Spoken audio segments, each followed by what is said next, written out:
The first thing the Soviet tank crew saw was not the city itself, but the glow. Even from miles away beyond the frozen outskirts of Budapest, the horizon burned red against the winter sky like the edge of a furnace tearing open the night. Entire neighborhoods were already collapsing into smoke before the battle for the city had truly begun. And somewhere beyond that fire, hidden between shattered apartment blocks, broken bridges, and narrow medieval streets, German defenders were waiting. The Soviet crews had crossed hundreds of miles of ruined Eastern Europe to reach Hungary. They had survived Stalingrad, Kursk, and the endless frozen highways of the Eastern Front. Many believed Budapest would simply be another city on the road west, another battered capital ready to fall beneath the weight of Soviet armor. But Budapest was different. The city sat on the Danube River like a wounded fortress, split between the hills of Buda and the crowded streets of Pest. Its stone buildings, underground tunnels, and tight intersections created a battlefield unlike the open plains where Soviet tanks had dominated before. Here, steel monsters built for speed and breakthrough would be forced into streets barely wider than their own hulls. And hidden inside those streets were desperate German and Hungarian troops with nowhere left to retreat. They understood something the Soviet commanders did not fully realize yet. In a burning city, tanks could become trapped just as easily as the men inside them. By the winter of 1944, Nazi Germany was already collapsing across Europe. Soviet armies had smashed through Romania and pushed into Hungary with terrifying momentum. To Stalin, Budapest was more than a city. It was the gateway into Central Europe and another step toward Berlin itself. But for Hitler, Budapest had become a fortress that could not be abandoned. He ordered the city held at all costs, even as the front lines crumbled around it. Thousands of German soldiers, Waffen-SS volunteers, and Hungarian defenders dug themselves into the streets, cellars, and ruined buildings, preparing for a battle they knew might end in complete destruction. And so, as snow covered the rooftops and civilians crowded into basements beneath the sound of artillery, two exhausted armies prepared to collide in one of the most brutal urban battles of the Second World War. Soviet tank crews painted slogans across their armor and rolled toward the city through the smoke of burning villages. German anti-tank teams waited silently behind broken walls with weapons aimed at intersections they knew the Soviets would eventually reach. Neither side fully understood how much Budapest would consume before the fighting ended. Because this was no longer a war of fast offensives or sweeping breakthroughs, inside Budapest, every street would become a battlefield, every building would become a fortress, and every hour would drag both sides deeper into a city that was already dying. The Soviet crews had learned long ago that victory on the Eastern Front came with a sound before anything else. Not the sound of cheering or triumph, but the deep, grinding roar of engines moving through frozen darkness. By the time they reached the outskirts of Budapest, many of the tankers inside those steel hulls had been fighting for years. Some had crossed the smoking ruins of Stalingrad. Others had watched entire villages disappear beneath snow and artillery fire during the endless campaigns through Ukraine and Romania. They were no longer the inexperienced crews of 1941. The Red Army that approached Hungary in late 1944 had become something far more dangerous. It was faster, harder, and driven by a momentum that seemed impossible to stop. Soviet armored columns stretched for miles along icy roads leading toward the Hungarian capital. T-34 tanks rolled beside fuel trucks, artillery tractors, and exhausted infantrymen wrapped in heavy winter coats, stiff with mud and smoke. Mechanics worked through the night beneath dim lanterns to keep engines running in temperatures that froze exposed hands within minutes. The tank crews slept beside their vehicles whenever they could, sometimes beneath the hulls themselves to escape the wind. They knew that once the order came to enter the city, rest would disappear completely. For many Soviet soldiers, Hungary felt strangely different from the ruined Soviet territories they had fought through earlier in the war. Budapest still stood, with much of its architecture intact. Grand stone buildings lined wide boulevards.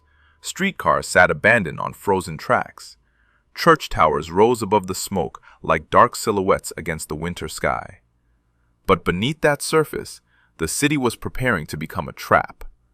Soviet commanders understood that speed was essential. The longer the defenders held Budapest, the more time Germany had to stabilize its collapsing front farther west. Stalin demanded results, and Soviet officers pushed their men relentlessly forward. Yet many tank crews entering the city carried an uneasy feeling they rarely admitted aloud. Open terrain had always favored Soviet armor. Across the plains of Eastern Europe, tanks could maneuver, flank, and overwhelm defensive lines with sheer movement and mass. But cities were different. Inside narrow streets, visibility vanished. Rubble blocked intersections. Upper floors and hidden alleyways created endless blind spots where danger could emerge without warning. Every burned-out trolley car or collapsed building forced tanks into predictable routes. And in war, predictable routes often became deadly ones. Still, the advance continued. Soviet infantry rode on the backs of tanks as they approached the outer districts of Budapest, clutching rifles while snow and ash blew across the streets around them. Civilians peered cautiously from shattered windows or crowded silently into underground shelters as armored columns passed. Some greeted the Soviets with relief. Others watched in fear, uncertain whether liberation or destruction had arrived first. The farther the Soviet forces pushed into the city, the more the atmosphere changed. The air smelled of smoke, fuel, and wet stone. Artillery echoed constantly between the buildings, turning every sound into a distant rumble that never fully stopped. Tank crews began painting markings onto walls to avoid getting lost in unfamiliar streets. Entire units disappeared into neighborhoods, swallowed by fire and debris.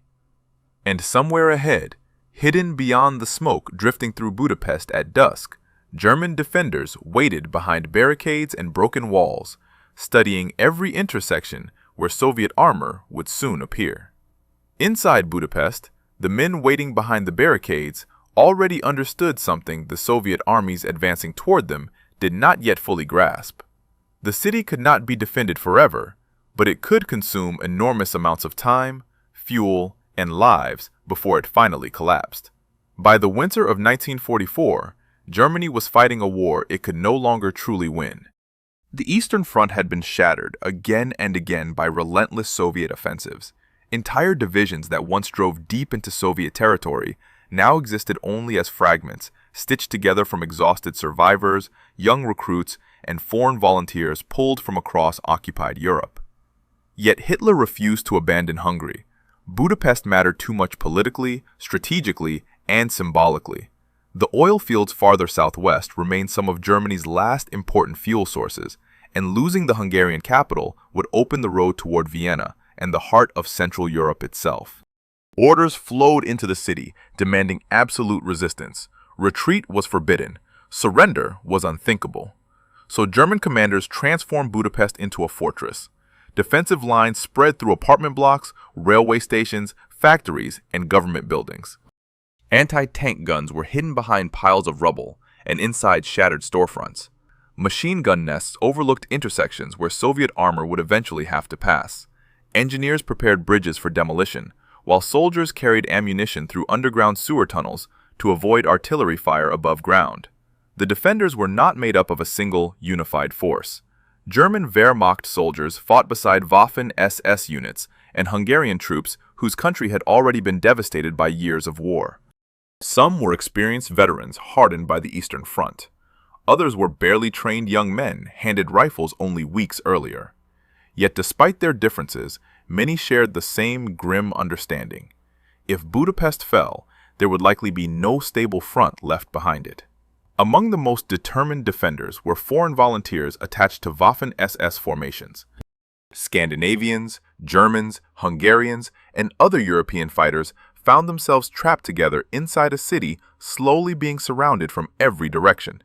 Some fought out of ideology. Others simply feared what capture by the Soviets might mean after years of brutal warfare across Eastern Europe. In frozen basements lit by candles and weak electric lamps, officers unfolded maps across tables while artillery shook dust from the ceilings above them. They studied street layouts block by block, preparing ambush points and fallback positions. Every bridge across the Danube became critical. Every major avenue became a corridor where tanks might appear at any moment. Outside, civilians struggled to survive as the battle closed in around them. Families crowded into underground shelters carrying blankets, bread, and whatever possessions they could still hold on to. Water and electricity failed in many districts. Fires burned unchecked through damaged buildings during the night, casting an orange glow across the snow-covered streets. Yet, despite the chaos spreading through the city, the defenders continued preparing for what they believed would be the decisive struggle. They knew Soviet armor was approaching rapidly through the outer districts. They could already hear distant engines beyond the rumble of artillery, and hidden behind broken walls and darkened windows overlooking the streets of Budapest, German and Hungarian soldiers waited in silence for the first Soviet tanks to finally enter the heart of the city. The first Soviet tanks did not enter Budapest like conquerors rolling through defeated streets. They entered slowly, cautiously, their engines echoing between rows of dark apartment buildings, while smoke drifted through the avenues ahead of them. Snow mixed with ash across the pavement, turning the roads into gray slush beneath the steel tracks. Tank commanders stood half-exposed from their hatches, scanning rooftops, windows, and alleyways through clouds of freezing breath. Every intersection looked abandoned at first glance. That was what made the city so dangerous. Budapest had become a battlefield built on silence and uncertainty. Entire blocks appeared empty until sudden bursts of gunfire shattered the stillness and sent infantry diving into doorways for cover. Soviet crews quickly realized they could not see the enemy the way they could on open ground. In the countryside, tanks could identify threats from hundreds of yards away. Here, danger might wait only a few feet beyond a pile of rubble or behind the corner of a shattered building. A single hidden anti-tank position could halt an entire column if it struck the lead vehicle at the wrong moment. Soviet officers adapted as best they could. Infantry units moved ahead of tanks through narrow streets, checking basements, stairwells, and upper floors, while armored crews followed behind at reduced speed. Communication became chaotic almost immediately. Radios crackled with overlapping orders, while artillery thunder rolled endlessly through the city. Smoke from burning buildings drifted so thick across some districts that crews could barely see beyond the next intersection. The deeper the Soviet forces advanced into Budapest, the more the city itself seemed to close around them. German and Hungarian defenders understood the terrain intimately. They had transformed ordinary streets into layered defensive zones, filled with hidden firing points, barricades, and fallback routes through underground tunnels and courtyards. Some defenders waited silently inside damaged buildings until Soviet armor passed by before opening fire from behind. Others used the maze of narrow side streets to disappear before Soviet infantry could fully surround them. The battle became exhausting almost immediately. Tank crews operated for hours beneath constant tension, knowing that every dark window or ruined doorway might conceal another threat. Sleep came rarely and never for long. Mechanics worked in frozen courtyards, trying to repair damaged engines, while shells burst somewhere beyond the nearby rooftops. Fuel shortages already began slowing some Soviet movements, forcing commanders to prioritize certain sectors over others. Civilians remained trapped inside the chaos unfolding around them. Families moved between basements carrying candles, blankets, and buckets of water, while explosions shook dust from the ceilings overhead. Some districts lost power completely, leaving entire streets illuminated only by burning buildings and the flashes of artillery in the distance. The sound of war never fully stopped. Even during the night, the city groaned beneath collapsing walls, tank engines, and the constant rumble of guns echoing across the Danube. Yet despite the growing destruction surrounding them, Soviet commanders continued pushing deeper into Budapest. They believed momentum remained their greatest advantage. But inside the city, momentum came at a terrible cost. Every block captured revealed another line of resistance farther ahead. Every destroyed barricade uncovered another intersection waiting beyond the smoke. And as the fire spread through Budapest beneath the winter sky, both sides slowly began to understand that this battle would not end quickly, cleanly, or easily for anyone trapped inside it. For Soviet tank crews, the streets ahead no longer looked like roads through a capital city. They looked like corridors leading into darkness. Entire avenues disappeared beneath smoke drifting from burning buildings, while shattered streetcars, fallen trees, and piles of masonry narrowed the routes forward until tanks could barely maneuver without scraping ruined walls on either side. Drivers moved slowly through intersections coated with ice and broken glass, their engines rumbling loud enough to echo for blocks. Every sound seemed amplified inside the city. Every turn felt exposed. The first major clashes erupted as Soviet armor pushed deeper into the Pest side of Budapest. German and Hungarian defenders had spent weeks preparing overlapping kill zones through the narrow streets. Anti-tank guns were concealed behind barricades made from rubble and overturned vehicles. Infantry teams waited inside upper floors and cellar windows overlooking likely approach routes. Soviet commanders quickly realized they could not simply charge forward with armored columns the way they had across the open plains of Eastern Europe. The city forced tanks into predictable patterns, and predictable patterns gave defenders opportunities. Some Soviet crews began advancing one block at a time, stopping frequently while infantry cleared nearby buildings before armor moved again. Progress slowed to a crawl. A route that might have taken minutes in open country now required hours of cautious movement through shattered neighborhoods. At times, tanks became separated from their supporting infantry in the confusion of smoke, collapsed streets, and damaged communications. Those moments were the most dangerous. German defenders knew isolated vehicles could be trapped inside intersections with little room to retreat or reposition. Soviet tank commanders adapted constantly, ordering crews to fire into suspected defensive positions before turning corners or crossing exposed streets. But even with overwhelming numbers, the city refused to behave like a battlefield they fully controlled. The urban terrain swallowed visibility and distorted every advantage.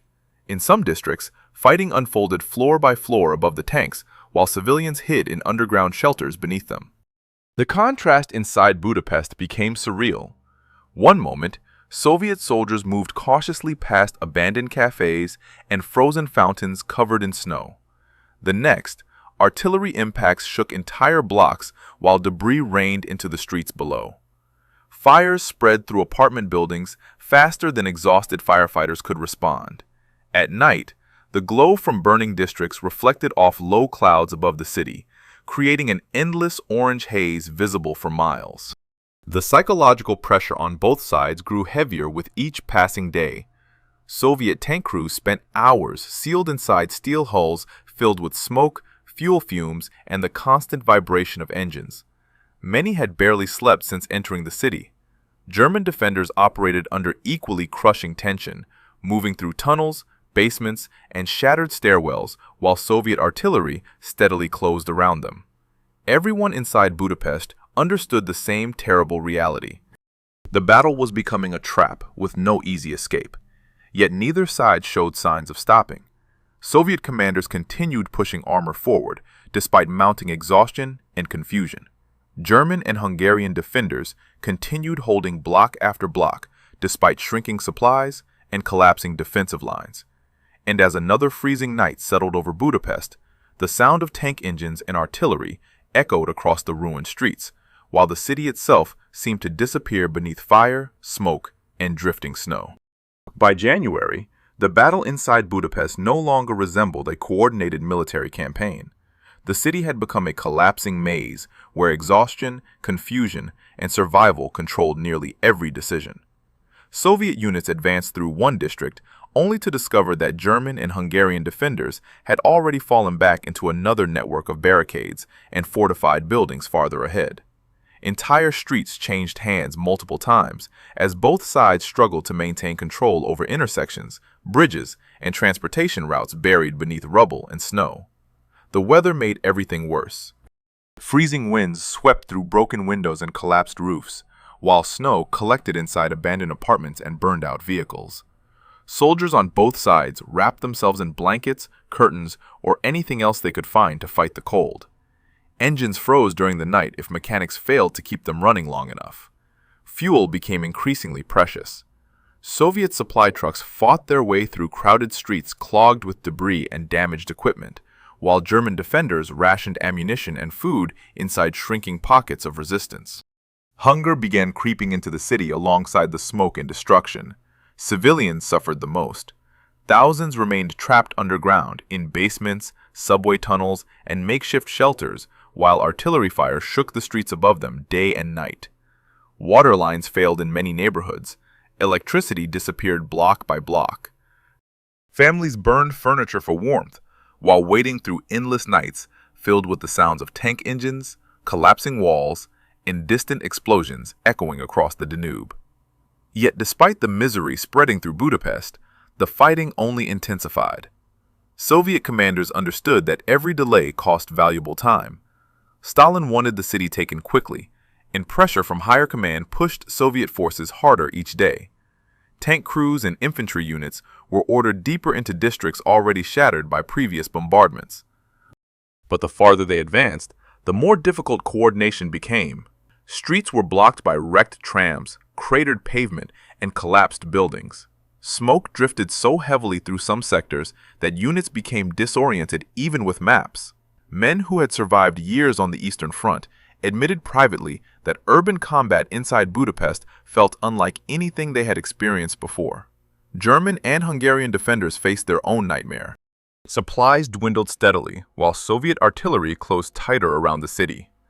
Many defenders slept only a few hours at a time inside damp basements or ruined stairwells, before returning to defensive positions above ground. Some units had already been reduced to small groups holding isolated sections of the city with little communication beyond runners moving through underground passages. Yet surrender remained almost unthinkable. Orders from Berlin demanded resistance to the very end, and many soldiers feared what might happen if Soviet troops finally overran their positions. The psychological weight inside Budapest grew unbearable. Soviet tank crews operated under constant stress, scanning rooftops and windows while moving through streets where danger could emerge instantly from any direction. German defenders waited in darkness, listening for the sound of approaching engines beyond shattered walls. Civilians huddled in shelters, counting artillery impacts and praying their buildings would still be standing by morning. The city itself seemed to be disappearing beneath smoke, fire, exhaustion, and fear. And somewhere beneath the frozen streets and burning rooftops, both sides slowly realized the same terrifying truth. Budapest was no longer simply a strategic objective. It had become a machine, consuming everything trapped inside it. As the weeks dragged on, the defenders inside Budapest slowly realized they were no longer fighting to hold the city. They were fighting to survive inside a tightening cage. Soviet forces had pushed deeper through Pest and were steadily closing around the remaining German and Hungarian positions. Bridges across the Danube became lifelines, connecting isolated pockets of resistance between the eastern and western sides of the city. Every crossing mattered, every hour mattered, and every failed counterattack drained strength the defenders could no longer replace. Soviet artillery now dominated much of Budapest day and night. The constant bombardment shattered roads, collapsed buildings, and buried defensive positions beneath fresh layers of rubble. Entire neighborhoods vanished beneath smoke and drifting snow, until landmarks became almost impossible to recognize. Tank crews navigating the city often relied on memory and instinct more than maps, because streets they had passed through only days earlier no longer looked the same. Some intersections disappeared entirely beneath craters and debris. Others became blocked by burned-out vehicles frozen into place by ice and ash.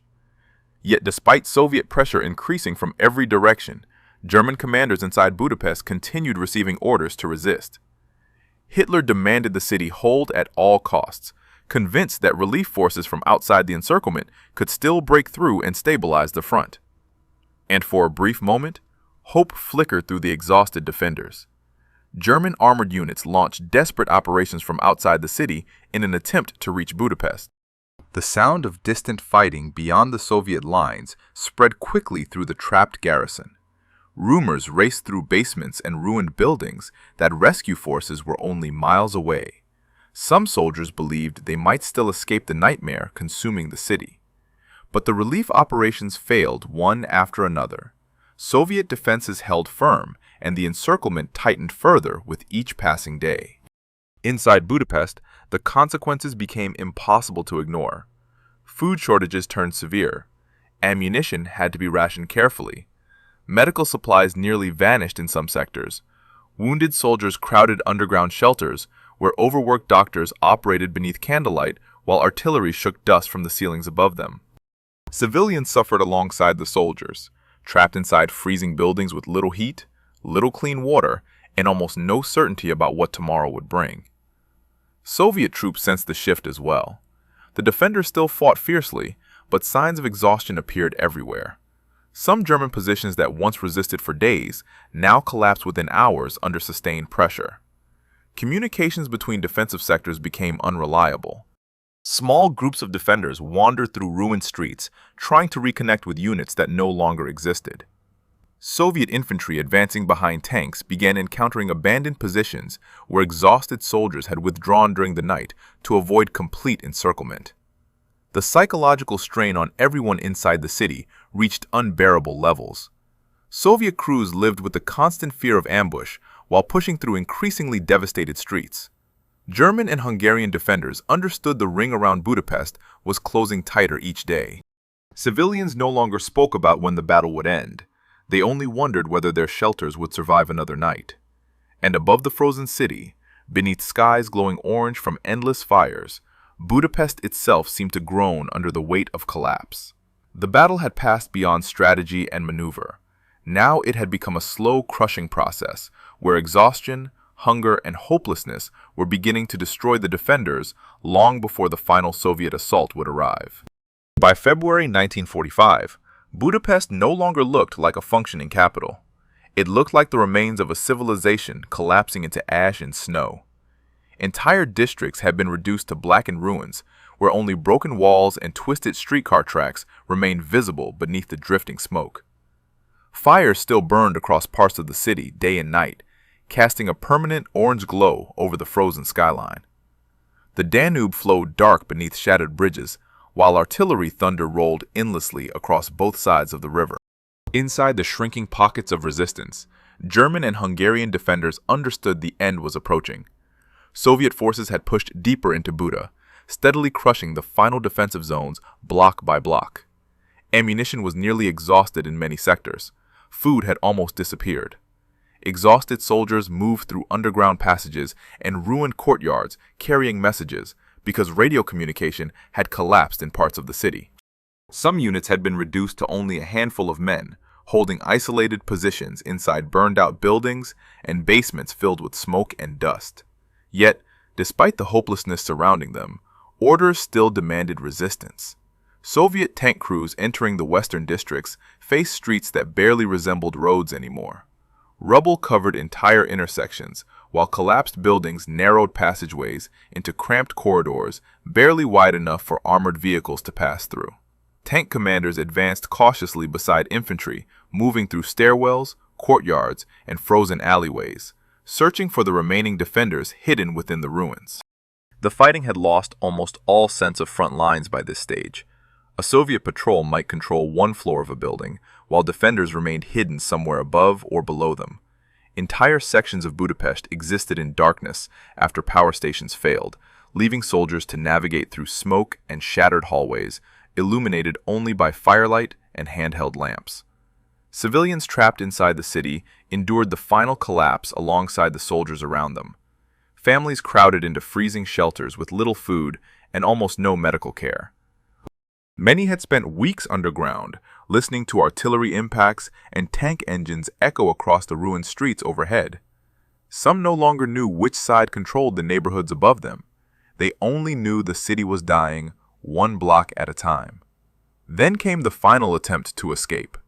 Realizing the city could no longer hold, thousands of German and Hungarian troops prepared a desperate breakout through Soviet lines during the night. Small groups gathered inside ruined buildings and underground tunnels, waiting for the signal to move westward through the darkness. Officers understood the odds were terrible, but remaining inside Budapest now seemed equally hopeless. As snow fell across the burning city, exhausted columns of soldiers emerged from the ruins and moved into streets illuminated by artillery flashes and burning structures. Confusion spread almost immediately. Soviet forces had tightened the encirclement far more than many defenders realized. Streets vanished beneath rubble. Units became separated in the darkness. Some groups disappeared entirely into the smoke and chaos surrounding the city. By morning, the last organized resistance inside Budapest had effectively collapsed. Soviet troops moved through silent streets filled with abandoned barricades, shattered vehicles, and ruined buildings scarred by weeks of fighting. The battle for the city was finally over, but nothing about Budapest felt victorious.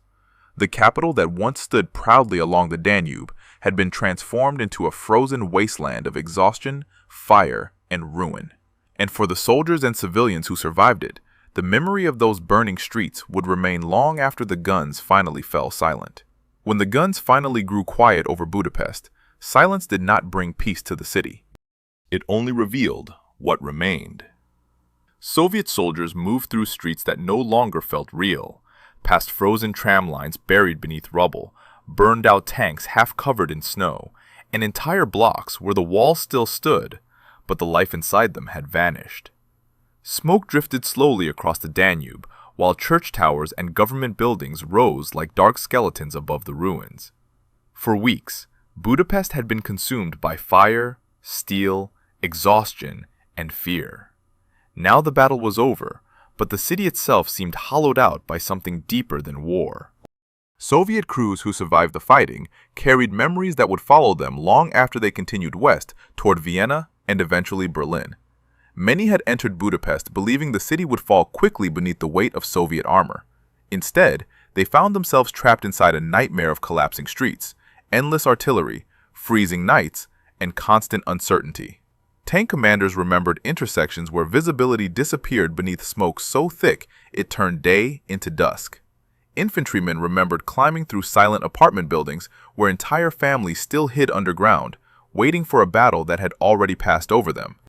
Even victory inside Budapest felt heavy. The city had demanded too much from everyone who entered it. For the German and Hungarian defenders who survived, the collapse of Budapest marked more than the loss of a capital. It marked the realization that the war itself was nearing its final, irreversible end. Many of the soldiers who escaped the city during the last breakout attempts vanished into the chaos spreading across Central Europe during the final months of the Third Reich. Others were captured somewhere beyond the ruins, exhausted, starving, and cut off from a collapsing front that no longer truly existed. The promises of rescue and relief that once echoed through the shattered basements of Budapest disappeared beneath the reality of defeat. Yet perhaps the deepest scars belonged to the civilians who remained trapped inside the city from beginning to end. Families who survived the siege emerged into streets they barely recognized. Homes had vanished. Bridges across the Danube had collapsed into the freezing water below. Entire neighborhoods existed only as blackened ruins covered in ash and snow. Children grew up remembering not schools or parks, but candlelit shelters beneath the sound of artillery and tank engines echoing overhead. And even after reconstruction began in the years that followed, the memory of the siege lingered across Budapest like a ghost hidden beneath the rebuilt streets. Because battles like this leave behind more than destruction. They leave behind questions that never fully disappear. Questions about how entire cities become prisons for the people living inside them. Questions about how soldiers continue fighting long after hope has already vanished. Questions about what war turns ordinary streets into when survival becomes more important than victory itself. Even today, beneath the lights and traffic of modern Budapest, the shadows of that winter still remain buried under the stone and pavement. Somewhere beneath those rebuilt streets lie the forgotten tunnels, shattered bunkers, and frozen ruins where exhausted soldiers once waited in darkness, listening for the sound of approaching tanks through the burning city. And perhaps the most unsettling part is this. In the final weeks of the Second World War, Budapest was not unique. It was only a warning of what modern war could become when entire cities were transformed into battlefields and no one inside them could truly escape.